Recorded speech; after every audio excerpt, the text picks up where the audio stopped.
Assalamualaikum warahmatullahi wabarakatuh. Bagaimana kabarnya? Semoga sehat selalu. Pada pertemuan IPA terapan yang keempat kali ini kita akan mempelajari tentang suhu dan kalor. Nah, suhu dan kalor dipelajari di KD 3.4 dan 4.4, di mana KD 3.4 yaitu menganalisis hubungan suhu dan kalor, sedangkan KD 4.4 melakukan percobaan pengaruh kalor terhadap perubahan suhu, wujud, dan bentuk benda di bidang pariwisata. Indikatornya masing-masing dibagi menjadi 3, bisa dibaca sendiri. Selanjutnya kita masuk ke materi. Yang pertama ini adalah suhu. Suhu itu adalah ukuran panas atau dinginnya suatu benda. Alat yang digunakan untuk mengukur suhu disebut dengan termometer. Jadi suhu itu adalah ukuran panas atau dingin suatu benda. Alat yang digunakan untuk mengukur suhu disebut dengan termometer. Nah, jenis termometer ini ada maksimum minimum sik, dinding, klinis, zat cair, raksa, dan alkohol. Nah, untuk termometer yang pertama ini zat cair. Untuk zat cair berarti otomatis bahan pengisinya adalah zat cair, misalnya raksa atau alkohol. Nah, yang pertama ini ada termometer raksa, berarti bahan pengisinya adalah raksa. Contohnya termometer skala Celcius. Nah, keuntungan raksa sebagai pengisi termometer ini adalah warnanya mengkilat, tidak membasahi dinding, pemuaian teratur, dan titik didih tinggi. Kerugiannya raksa itu harganya mahal, titik beku rendah, dan beracun. Jika mengenai kulit, raksa itu dapat menyebabkan iritasi atau gejala seperti rasa terbakar. Makanya disebut juga sebagai beracun. Yang kedua, di sini ada termometer alkohol. Termometer alkohol berarti pengisinya adalah alkohol. Keuntungannya ini termometer alkohol lebih murah. Biasanya ini yang kita gunakan sebagai termometer ruangan itu kan ada yang warna merah, itu warna merahnya itu adalah alkohol. Nah, lebih murah, pemuaian teratur, titik beku sangat rendah. Jadi karena titik bekunya sangat rendah, berarti alkohol ini bisa kita gunakan untuk mengukur suhu di daerah kutub, bisa kutub utara maupun kutub selatan. Kerugiannya, alkohol ini membasahi dinding, titik didih sangat rendah, dan kalor jenis besar.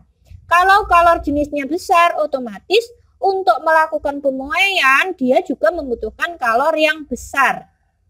Nah, air ini kan juga zat cair. Kenapa air tidak bisa digunakan untuk mengisi termometer? Karena air ini membasahi dinding, jangkauan pengukurannya terbatas, dan yang terakhir ini adalah kondisi anomali air. Skala termometer di sini ada 4, Celcius, Reaumur, Fahrenheit, dan Kelvin. Untuk titik beku, titik didih, selisih, dan perbandingan.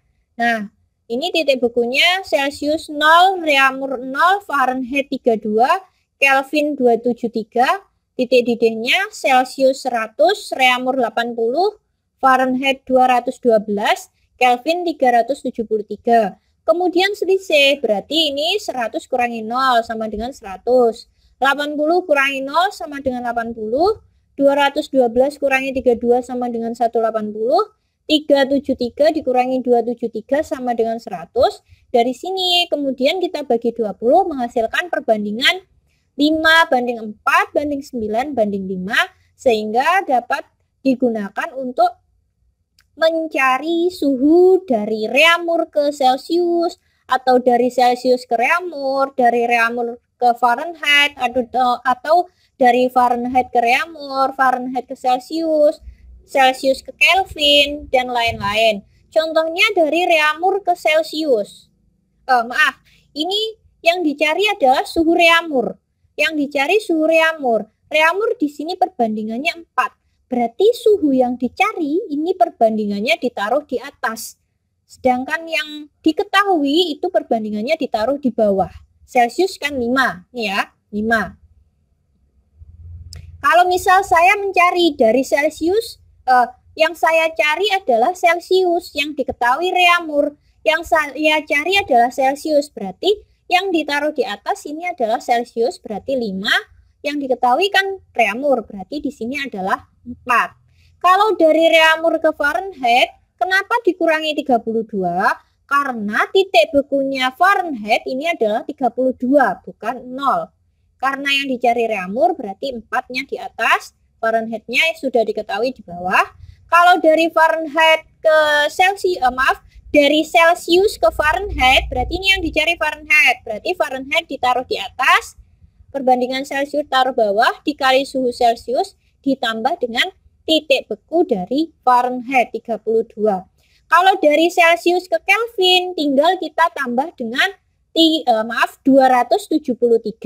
Kalau dari Kelvin ke Celsius, tinggal kita kurangi dengan 373.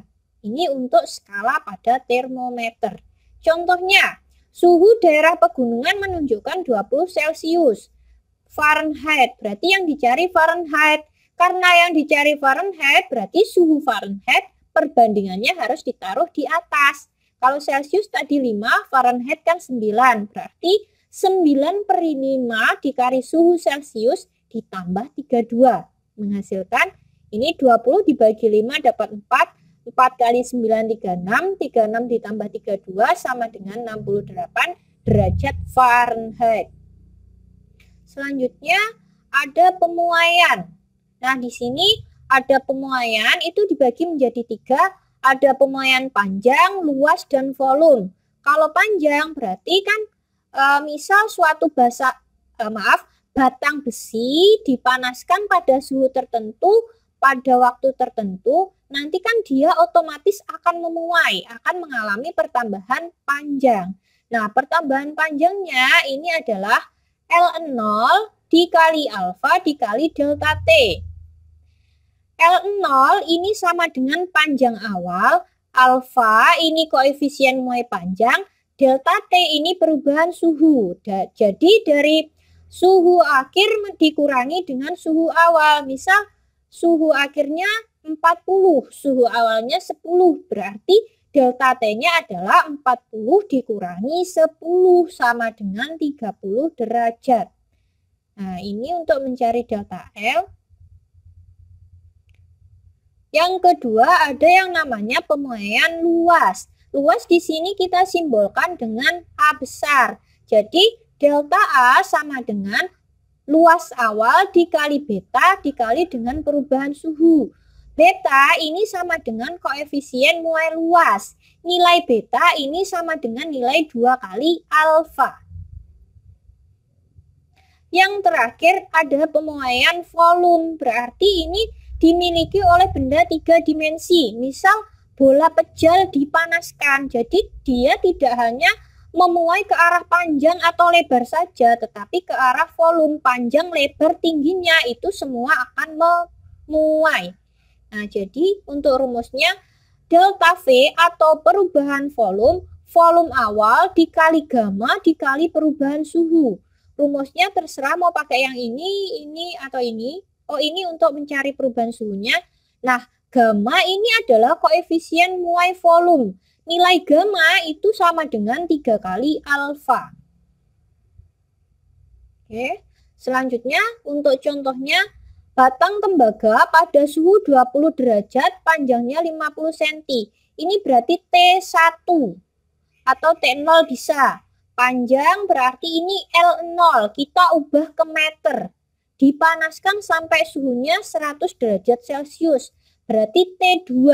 Di sini ada T1, ada T2, kita bisa mencari delta T. Delta T itu adalah T2 dikurangi T1, berarti 100 dikurangi 20 menjadi 80 derajat Celcius. Koefisien muai panjang, berapa panjang batang? Berarti yang dicari di sini panjang batang sekarang setelah dipanaskan. Berarti adalah panjang akhir atau LT. LT ya, berarti L0 dikali 1 ditambah alfa delta T. Panjang awalnya 50 cm. Ini 1 ditambah koefisien muai panjang dikali dengan perubahan suhunya tadi 80 menghasilkan 50,068 cm. Selanjutnya pemuaian gas, ini yang paling terkenal adalah hukum Boyle-Gay-Lussac, di mana PV per T sama dengan konstan, P ini tekanan, V volume, T adalah suhu. P1 kali V1 per T1 sama dengan P2 dikali V2 per T2. Selain itu ada 3 kondisi, isotermik atau suhunya tetap, T1 sama dengan T2, sehingga P1 sama dengan V1 sama dengan P2 kali V2, PV sama dengan konstan. Isobarik, tekanan tetap, P1 yang tetap tekanan, berarti P1 sama dengan P2, V1 per T1 sama dengan V2 per T2. Isokorik yang tetap adalah volumenya. Masuk ke kalor. Kalor ini adalah energi yang berpindah dari benda yang suhunya tinggi ke benda yang suhunya rendah jika bersentuhan. Satuan untuk kalor itu adalah joule atau bisa juga dengan kalori. 1 joule sama dengan 0,24 kalori. 1 kalori sama dengan 4,186 joule. Nah, ini untuk mencari kalor, persamaannya adalah Q sama dengan MC kali delta T. Atau biar gampang, biasanya kita menghafalkannya Q sama dengan mCT. M kali C kali delta T. Q ini adalah kalor, satuannya adalah joule. M massa, satuannya kilogram. C adalah kalor jenis, satuannya joule per kilogram derajat Celcius. Delta T ini adalah perubahan suhu, satuannya bisa Celcius, bisa juga Kelvin. Untuk kapasitas kalor, ini C besar. Kalau tadi kalor jenis itu C kecil. Ini ada kalor laten, kalor yang diperlukan untuk berubah wujud. Nah, asas Black. Kalau asas Black, ini kalor yang dilepaskan benda bersuhu tinggi sama dengan kalor yang diserap oleh benda bersuhu rendah. Ini misal bendanya suhunya tinggi, ini rendah, kemudian dicampur. Nah, inilah terjadi proses yang disebut dengan asas Black. Benda yang suhunya tinggi akan memberikan suhunya ke benda yang bersuhu rendah, sehingga nanti suhunya itu menjadi tengah-tengah antara suhu yang tinggi dan suhu yang rendah. Sehingga biasanya asas Black itu terkenal dengan Q lepas sama dengan Q terima. Suhu akhir kedua benda adalah sama. Ini ya, Q yang diterima sama dengan Q yang dilepas. M1C1 kali delta T sama dengan M2C2 kali delta T. Seperti ini. Perubahan wujud pada cair gas. Dari padat menjadi cair disebut melebur. Dari cair menjadi padat disebut dengan membeku. Nah, ini dari padat menjadi gas disebut menyublim dan seterusnya. Kemudian ini adalah perubahan wujud pada air. Nah, ini yang mendatar ini kalornya, yang vertikal ini ada atau sumbu Y ini adalah suhu. Nah, ini suhunya min 10. Min 10 kondisi air itu wujudnya masih dalam bentuk padat atau es. Kemudian saat suhu 0 dia melebur. Nih. Nah, ini karena terjadi perubahan suhu. Karena terjadi perubahan suhu, maka untuk mencari kalornya mCT, MC delta T. C-nya ini karena wujudnya masih es, berarti memakai kalor jenis es. Nah, untuk ini, posisi ini melebur. Ini kan suhunya tetap, tidak terjadi perubahan suhu. Berarti ini terjadi perubahan wujud. Wujudnya dari es menjadi air, disebut dengan melebur. Sehingga untuk mencari kalornya adalah Q2 sama dengan massa dikali dengan kalor lebur. Pokoknya yang ada perubahan suhu ini pakai mCT, yang tidak ada perubahan suhu berarti dia terjadi perubahan wujud. Contoh soal. Nih, kalor jenis untuk menaikkan suhu 5 kg dengan suhu min 20 menjadi 80. Berarti ini ada 3 tahap. Q1 ini perubahan wujud, perubahan suhu, perubahan wujud, perubahan suhu.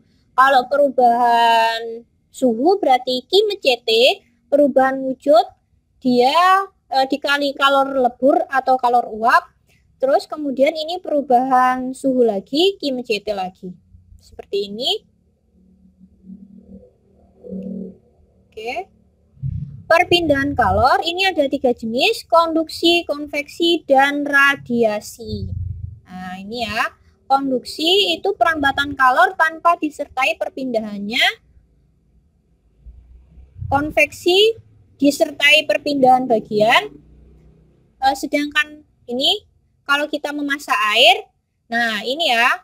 Ini nanti api terus kita berdiri di sekitarnya kan akan terasa hangat. Maka itu disebut dengan radiasi. Kalau kita memegang pegangan panci, lama-lama juga terasa hangat, itu disebut dengan konduksi. Untuk konveksinya, air kan mendidih. Jadi mendidihnya itu kan dari bawah terus ke atas. Berarti ini disebut dengan konveksi. Ini. Demikian materi untuk kali ini. Terima kasih, semoga bermanfaat. Sukses selalu, semangat sehat. Saya akhiri, wassalamualaikum warahmatullahi wabarakatuh.